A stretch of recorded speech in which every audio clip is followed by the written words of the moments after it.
السلام علیکم. آج ہم پڑھنے جا رہے ہیں اپنا next topic that is mitosis given on the page number 20 of your text book.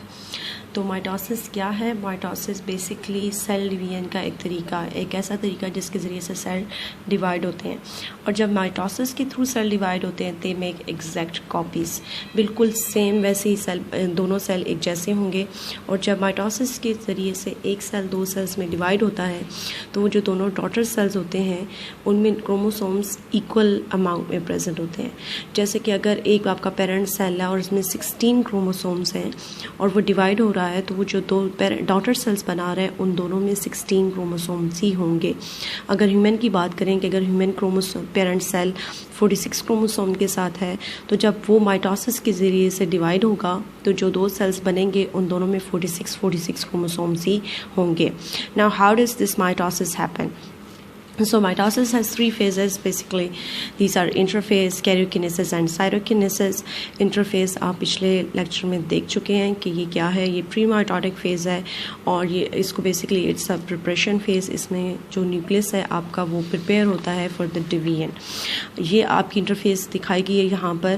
پہلے تو آپ کو معلوم ہے کہ کروموسوم جب نیوکلس جب ڈیوائڈ نہیں ہو رہا ہوتا تو کروموسومس تھریڈ لائک اسٹرکچر کی فارم میں ہوتے ہیں جس کو ہم کرومیٹن کہتے ہیں.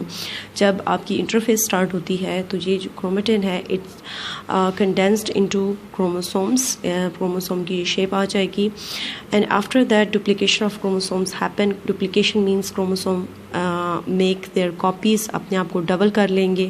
جیسے یہاں پہ 46 تھے اور یہاں پہ انہوں نے اپنے آپ کو ڈبل کر کے اپنی کاپیز بنا لی ہیں اور دیٹ آر 92 کروموسومس ناؤ.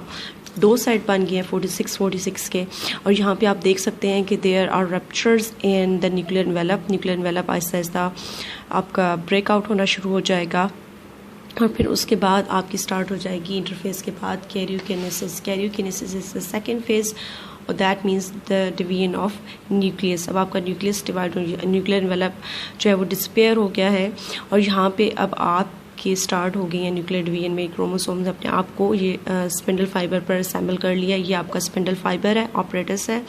یہاں پہ آپ کے کروموسوم الائن ہو گئے ہیں اور اس کے بعد اب آپ کی دوسری ڈویژن سٹارٹ ہوگی کہ جو کروموسوم کے دو بنے ہیں سیٹس انہوں نے اپنے آپ کو سپریٹ کر لیا، الگ الگ کر لیا. یہاں پہ آپ کے 92 کروموسومز ہیں، یہاں پہ الگ الگ ہو کے آپ کی چلے گی ایک کاپی ان ایچ. یہاں پہ بھی آپ کی 46 ہے اور یہاں پہ بھی آپ کی 46 ہے. یہ جو نیوکلیئر ڈویژن ہے اب یہاں پہ there are actually lot happens here اور اس کی ڈفرینٹ فیزز ہیں. These are prophase, metaphase, anaphase and telophase. یہاں پہ یہ ساری فیزز ہو رہی ہیں لیکن آپ ان فیزز کو ڈیٹیل میں اسٹڈی کریں گے گریڈ 9 میں.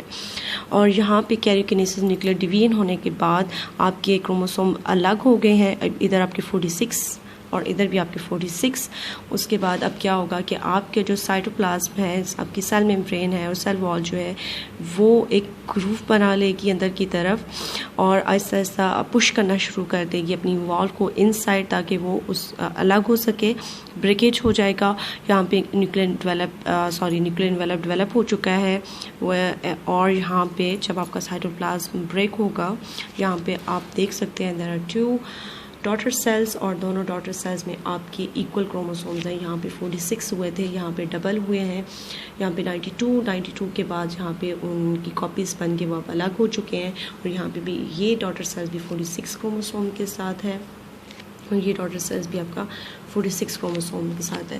سو جیسا ہم نے مائٹوسس میں دیکھا کہ ایگزیکٹ کاپیز بنتی ہیں اور دو ڈاٹر سیلز بنتے ہیں with equal number of chromosomes. This is how mitosis happen.